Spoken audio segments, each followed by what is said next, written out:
ఈ పరాభవనామ సంవత్సరంలో మీన రాశిలో జన్మించినటువంటి వారికి ఈ సంవత్సరం ఆదాయం 14, వ్యయం 7, రాజ్యపూజ్యం 11, అవమానం 2. గమనించుకున్నట్లయితే రాశిలోనే శని సంచారం గత సంవత్సరం అనేటువంటిది ఇబ్బందికర పరిస్థితులుగా ఈ ఏలినాటి శని ప్రభావం ఎక్కువగా జన్మరాశిలోనే సంచారం చేస్తూ ఉన్నాడు. ఈ కారణం చేత ప్రతి పని యందు కూడాను అనాసక్తి, అంతేకాకుండా బద్ధకం ఎక్కువగా ఉండడము, చేస్తున్నటువంటి వృత్తి ఉద్యోగ వ్యాపారాల్లో కాస్త అడ్డంకులు అనేటువంటివి శని ప్రభావం కలుగుతాయి.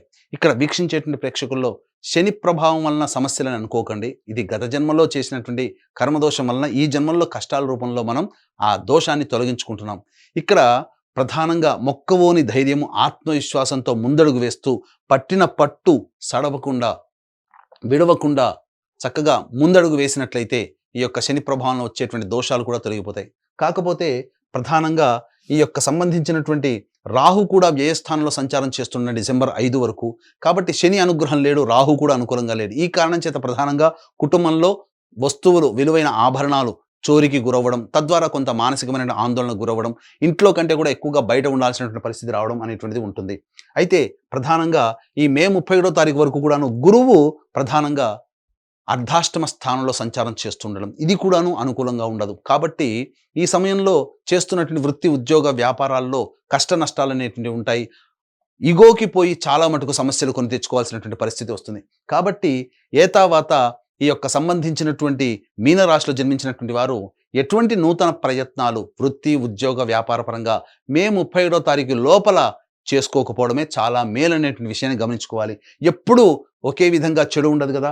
మంచి కూడా జూన్ 1వ తారీఖు నుంచి అక్టోబర్ 30వ తారీఖులో వరకు ఈ గురువు కర్కాటక రాశిలో సంచారం చేస్తున్నటువంటి కారణం చేత మీకు చాలా మటుకు యోగమైనటువంటి స్థితి, అనగా అప్పటి వరకు కష్టాలు పడుతున్నటువంటిది ఇక మన జీవితం ఇంతే, ఇంకా దీనికి సంబంధించి ఇక మనకు అభివృద్ధి లేదు అనుకునేటువంటి సందర్భం నుంచి కాస్త చిగురాకులు చిగురిస్తున్నట్టుగా జీవితం మీద ఆసక్తి, ఆశ ఇవన్నీ కూడా గురువు కలగజేస్తాడు.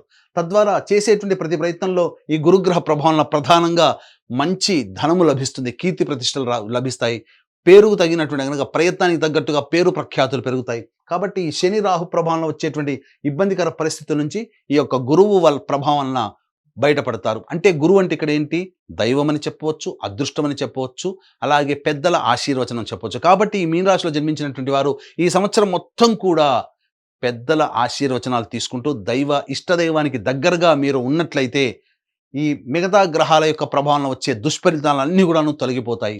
అంతేకాకుండా అక్టోబర్ 31 నుంచి జనవరి 24 వరకు సింహరాశిలో సంచారం చేస్తున్నటువంటి కారణం చేత మళ్ళీ మొదటికే వచ్చినట్టుగా మే 31వ తారీఖు వరకు కంటే కూడా ఇక్కడ ప్రధానంగా కొన్ని ఇబ్బందికర పరిస్థితులు, అంటే రాహు కేతుల మార్పు జరగనంత వరకు కూడా, అనగా అక్టోబర్ 31వ తారీఖు నుంచి డిసెంబర్ 5 వరకు రాహుకేతుల మార్పు ఉండదు. కాబట్టి ఈ సమయంలో సమస్త గ్రహాలు మీకు అనుకూలంగా లేని కారణం చేత కష్ట నష్టాలు, రుణ బాధలు ఎక్కువగా అవడము, ఈ సమయంలో మీరు ఎవరికైతే డబ్బులు అప్పగిస్తారో అవి మళ్ళీ తిరిగి మీకు రావు, చేస్తున్నటువంటి వృత్తి ఉద్యోగ వ్యాపారాల్లో కాస్త అనిశ్చితి, అలాగే ఎందుకు మనం చేస్తున్నాము దీని నుంచి బయటపడితే చాలు అన్నంతగా మీకు ఒత్తిడులు ఎక్కువగా ఉంటాయి, స్ట్రెస్ ఎక్కువగా ఉంటుంది. కాబట్టి దైవానుగ్రహంతో మీరు ఆ స్ట్రెస్ నుంచి మీరు బయటపడవచ్చు. మీకు ఇష్టమైనటువంటి వ్యక్తులు, మీ మంచి కోరే వ్యక్తులకి మధ్య ఈ అక్టోబర్ 31 నుంచి డిసెంబర్ 5 వరకు ఉండడానికి ప్రయత్నం చేయండి. ఆ 2 నెలల 11 రోజుల పాటు మిగతా సమయం అంతా కూడాను అనుకూలంగా ఉండబోతుంది. ఎప్పుడైతే డిసెంబర్ 5 తర్వాత రాహువు మకర రాశిలో సంచారం ప్రయత్నం చేస్తాడో అద్భుతమైనటువంటి ప్రగతి మీ యొక్క జీవితంలో ఉండబోతుంది. తద్వారా మీరు ఆ ధైర్యంతోనే ముందడుగు వేస్తారు. గురువు కూడా అనుకూలంగా ఉండడం అనేటువంటిది భవిష్యత్తులో జరుగుతుంది. ఇక కేతువు కూడాను పంచమ స్థానంలో ఉన్నటువంటి కారణం చేత సాధారణమైనటువంటి ఫలితాలు డిసెంబర్ 5 నుంచి కేతు గ్రహ ప్రభావంలో కలుగుతాయి. కానీ జనవరి 24 నుంచి మళ్ళీ ఉగాది వరకు కర్కాటక రాశిలో గురు సంచార ప్రభావం వలన ప్రధానంగా అన్ని విధాలుగా యోగదాయకమైనటువంటి పరిస్థితి ఉంటుంది. కాబట్టి అక్టోబర్ 31 నుంచి జనవరి 24 అంటే 2 నెలల 27 రోజులు, అలాగే జూన్ 1వ తారీఖు నుంచి అక్టోబర్ 30 వరకు అంటే 5 నెలలు, మళ్ళీ జనవరి 24 నుంచి ఉగాది వరకు అనంటే దాదాపుగా 2 నెలల పాటు ఉండేటువంటి సమయం ఏదైతే ఉంటుందో, అనగా మొత్తం 7 నెలలు, అనగా ఒక గురువు మాత్రం మిమ్మల్ని అన్నిటిని కూడా ఈ యొక్క మీనరాశిని చాలా జాగ్రత్తగా కాపాడుకుని వస్తాడు. కాబట్టి 7 నెలల పాటు గురు అనుగ్రహం ఉంది అని అంటే 7 నెలలు మీకు దైవం అనుకూలంగా ఉండబోతుంది, పెద్దలు మీకు సహాయ సహకారాలు అందిస్తారు. కాబట్టి ఈ 2 వర్గాల వారిని మాత్రం ఎప్పుడు కూడా విస్మరించకండి. మీ జీవితంలో మీరు అది ప్రధాన భాగం అనేటువంటిది పెంపొందించుకునే ప్రయత్నం చేయండి. ఇక నిరుద్యోగస్తులు కనుక గమనించుకున్నట్లయితే నిరుద్యోగస్తులు ఎప్పుడు ప్రయత్నం చేస్తే ఉద్యోగం లభిస్తుంది.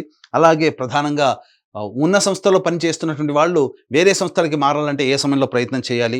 అలాగే కేంద్ర రాష్ట్ర ప్రభుత్వంలో ఉన్నటువంటి వాళ్ళకి ఎప్పుడు బదిలీలు కోరుకున్న చోటికి బదిలీలు అలాగే ప్రమోషన్స్ లభిస్తాయి. ముఖ్యంగా కేంద్ర రాష్ట్ర ప్రభుత్వాలకి పనిచేసేటువంటి కాంట్రాక్టర్లకి ఏ సమయంలో బిల్స్ ప్రజెంట్ చేస్తే మనకు పాస్ అయ్యి ధన ప్రవాహం వస్తుంది, కొత్త కాంట్రాక్టులు చేజిక్కించుకుంటారు అనే విషయాన్ని కనుక గమనించుకున్నట్లయితే ప్రధానంగా 15 మే నుంచి 14 జూన్ మధ్య ఉన్నటువంటి కాలము, అలాగే 17 ఆగస్టు నుంచి 16 సెప్టెంబర్ మధ్య ఉన్నటువంటి కాలము, మరియు 13 జనవరి నుంచి అనగా 16 డిసెంబర్ నుంచి 12 ఫిబ్రవరి వరకు ఉన్నటువంటి కాలము చాలా అనుకూలమైన కాలం. ఈ సమయంలో మాత్రమే మీకు మంచి జరగబోతుంది. ఇక విన్నారు కదా, ఈ మీనరాశిలో జన్మించినటువంటి వారికి ఎటువంటి కష్టాలు ప్రారంభంలో ఎదురవుతాయి, మధ్యలో ఎదురవుతాయి. ఈ మీనరాశితో పాటుగా 12 రాశిలో జన్మించినటువంటి వారికి కూడాను నవగ్రహాల యొక్క అనుగ్రహం ఉంటే తప్ప మంచి ఎక్కువగా చెడు తక్కువగా ఉండదు. కాబట్టి ఇట్టి నవగ్రహాల యొక్క అనుగ్రహం అందరికీ అందించాలనేటువంటి యొక్క సదుద్దేశంతో ఏప్రిల్ 1వ తారీఖు రోజున చైత్ర పౌర్ణమి సందర్భంగా అత్యంత శుభ ఫలితాలను ఇచ్చేటువంటి హస్త నక్షత్రం ఉన్నటువంటి రోజున మన పీఠం ఆధ్వర్యంలో సాయంకాలం 6 గంటలకి సర్వదోష నివారణ పూజల హోమాలలో భాగంగా నవగ్రహ పాశుపత హోమము, అలాగే ఆరోగ్యం కోసం మృత్యుంజయ హోమం, సర్వకార్య జయసిద్ధికి సుదర్శన హోమం, రుద్రహోమంతో పాటుగా ఆర్థిక, వ్యాపార, ఉద్యోగ అభివృద్ధి, దాంపత్య వివాహ ప్రాప్తి కోసమే లక్ష్మీ మూలమంత్ర సంపుటిత లక్ష్మీ సూక్త హోమాన్ని జరిపించి శక్తిపాతం చేసినటువంటి కరుంగలి మాల ఇవ్వడం జరుగుతుంది. ఈ కార్యక్రమంలో గోతనామాదులు నమోదు చేసుకోదలిచినటువంటి వాళ్ళు ఏప్రిల్ 1వ తారీఖు మధ్యాహ్నం 3 గంటల లోపల మీ గోతనామాదులు నమోదు చేసుకోవచ్చు. ఇక రాశిలోనే ఈ యొక్క కుజగ్రహ సంచారము 2 ఏప్రిల్ నుంచి 10 మే వరకు ఉన్నటువంటి కారణం కాబట్టి ఇది కాస్త కాన్ఫ్లిక్ట్స్ అనేటువంటి, అనగా మీరు తీసుకునే నిర్ణయాలు మీకు వ్యతిరేకంగా వచ్చే అవకాశం ఉంది కాబట్టి జాగ్రత్తలు పాటించండి. 11 మే నుంచి 19 జూన్ వరకు ఉన్నటువంటి కాలం సంతానం మూలంగా ఖర్చుల సమస్యలు, విభేదాలు, అలాగే సంతానం పట్ల శ్రద్ధ వహించాల్సినటువంటి పరిస్థితిని సూచిస్తుంది. ముఖ్యంగా మీకు ఆరోగ్యం పట్ల కూడా శ్రద్ధ వహించాల్సినటువంటి పరిస్థితి గోచరం అవుతుంది. అలాగే పాత సంబంధించినటువంటి అనగా న్యాయ సంబంధమైనటువంటి విషయాలు మీకు చర్చకు వస్తాయి. అలాగే ఆస్తి సంబంధించిన విషయాల పట్ల కూడాను జాగ్రత్తలు పాటించాల్సినటువంటి పరిస్థితి. ఇక 20 జూన్ నుంచి 1 ఆగస్టు వరకు ఉన్నటువంటి సమయం ఇది చాలా అనుకూలమైనటువంటి సమయంగా చెప్పవచ్చు. ప్రధానంగా గురువు అనుకూలంగా ఉండబోతున్నాడు, కుజుడు కూడా అనుకూలంగా ఉండబోతున్నాడు, రాహు కూడా కొంతవరకు యోగించే అవకాశం ఉన్నటువంటి కారణం చేత ప్రధానంగా ఈ సమయంలో ఈ తీసుకున్నటువంటి నిర్ణయాలు ఏవైతే ఉంటాయో అవి అన్ని కూడా మీకు శుభ ఫలితాలు ఇచ్చే అవకాశం ఉంటుంది. ఇక 1 ఆగస్టు నుంచి 17 సెప్టెంబర్ వరకు ఉన్నటువంటి సమయం అర్ధాష్టమ కుజ సంచార ప్రభావం, ఏలినాటి శని ప్రభావం, రాహు అనుకూలంగా లేకపోవడం, ఈ కారణం చేత ప్రధానంగా మీరు వాహనం నడిపేటప్పుడు జాగ్రత్తలు పాటించాలి. జీవిత భాగస్వామి, వ్యాపార భాగస్వామితో ప్రేమపూర్వకంగా మెలిగేటువంటి పరిస్థితి ఉండాలి. అప్పుడే మీరు కొంత నష్ట నివారణ అనేటువంటిది జరుగుతుంది. అలాగే చేస్తున్నటువంటి వృత్తి, ఉద్యోగ, వ్యాపారాల్లో కాస్త ఆందోళనకరమైనటువంటి జీవితము, అలాగే ధనాన్ని అకారణంగా నష్టపోవడం లాంటివి జరుగుతాయి. 18 సెప్టెంబర్ నుంచి 11 నవంబర్ వరకు ఉన్నటువంటి కాలము ఇది ప్రధానంగా మీకు సంబంధించినటువంటి ఆరోగ్యం పట్ల శ్రద్ధ వహించాలి. జ్వరపీడితులు అయ్యేటువంటి అవకాశం ఎక్కువగా గోచరమవుతుంది. 18 సెప్టెంబర్ నుంచి 11 నవంబర్ మధ్య ఉన్నటువంటి ఈ కాలం ఏదైతే ఉంటుందో ఈ సమయంలో ప్రధానంగా మీ ఆరోగ్యం పట్ల శ్రద్ధ వహించాల్సిన పరిస్థితి, జ్వరపీడితులు అయ్యేటువంటి అవకాశం ఉంటుంది. అంతేకాకుండా చేస్తున్నటువంటి వృత్తి, ఉద్యోగ, వ్యాపారాల్లో కాస్త ఆందోళన, అనిశ్చితి, అలాగే ప్రధానంగా ధన నష్టం జరిగేటువంటి అవకాశం గోచరమవుతుంది. కానీ విలువైనటువంటి 12 నవంబర్ నుంచి 8 మార్చి వరకు ఉన్నటువంటి కాలం ఏదైతే ఉంటుందో ఈ సమయంలో డిసెంబర్ 5 తర్వాత రాహుగ్రహ మార్పు ఉండడం, అలాగే జనవరి 24 తర్వాత మళ్ళీ సంబంధించినటువంటి జనవరి 24వ తారీఖు వరకు కూడాను ప్రధానంగా గురువు సంబంధించి ఈ సింహరాశిలోని సంచారం చేస్తుండడం, జనవరి 24 నుంచి ఉగాది వరకు గురువు అనుకూలంగా ఉండడం, మరియు డిసెంబర్ 5 తర్వాత రాహు అనుకూలంగా ఉండడం, కుజుడు కూడా 12 నవంబర్ నుంచి 8 మార్చి వరకు కూడాను అనుకూలంగా ఉండడం, ఈ కారణం చేత ఏలినాటి శని ప్రభావం లాంటి సంబంధించినటువంటి సమస్యల నుంచి బయటపడి ముఖ్యంగా అన్ని విధాలుగా యోగదాయకంగా ఉంటారు.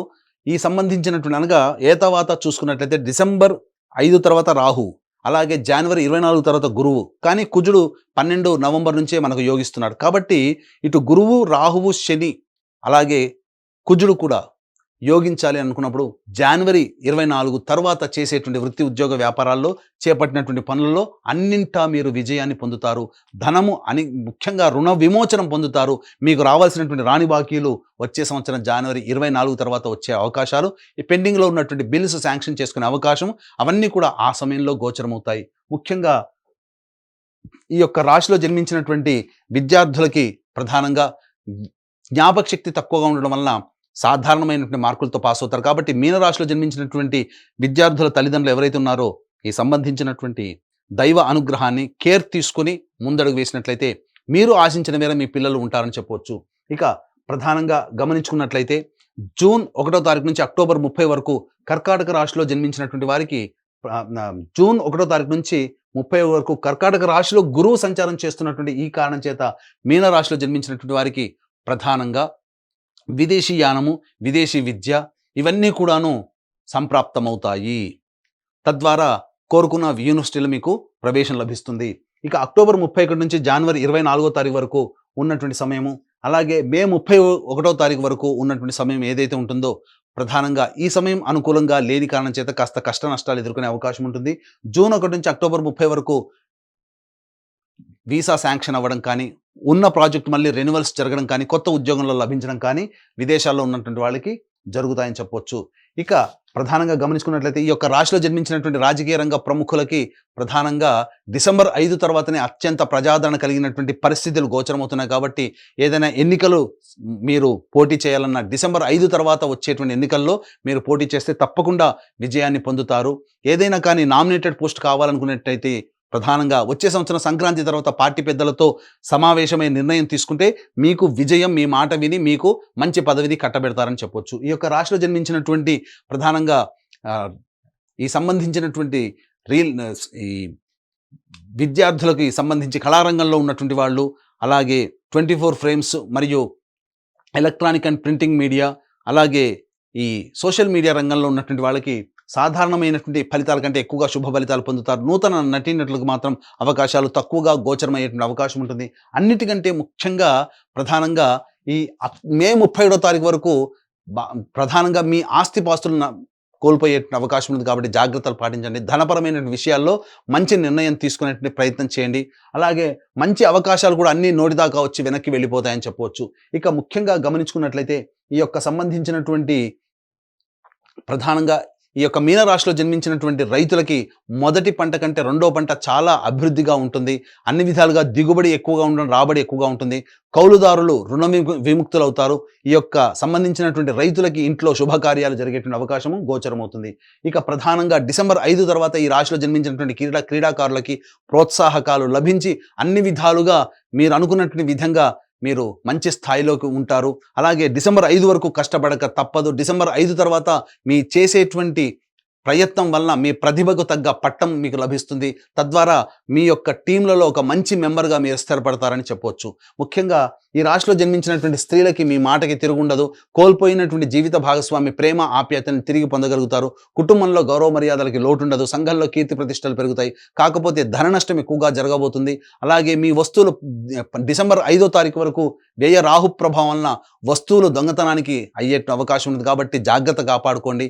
అలాగే ముఖ్యంగా ఎదుటి వారితో వ్యవహరించేటప్పుడు ప్రేమ ఆప్యాయతలో ఈ సంవత్సరం అంతా వ్యవహరించండి. ఎవరిని కూడాను తక్కువగా అంచనా వేయకండి. ఈ రాశిలో జన్మించినటువంటి స్త్రీలు ప్రధానంగా ఎవరిని తక్కువ అంచనా ఇస్తారో వాళ్ళే మళ్ళీ మీకు తిరిగి ఇబ్బంది పెట్టేటువంటి అవకాశం ఉంటుంది. మీ యొక్క అభివృద్ధిని, మీ యొక్క మంచితనాన్ని చూసి ఓర్వలేనటువంటి వాళ్ళు మీకు వెనక గోతులు తవ్వే అవకాశాలు ఎక్కువగా ఉంటాయి. కాబట్టి వాళ్ళ పట్ల ఒకంత శ్రద్ధ వహించండి.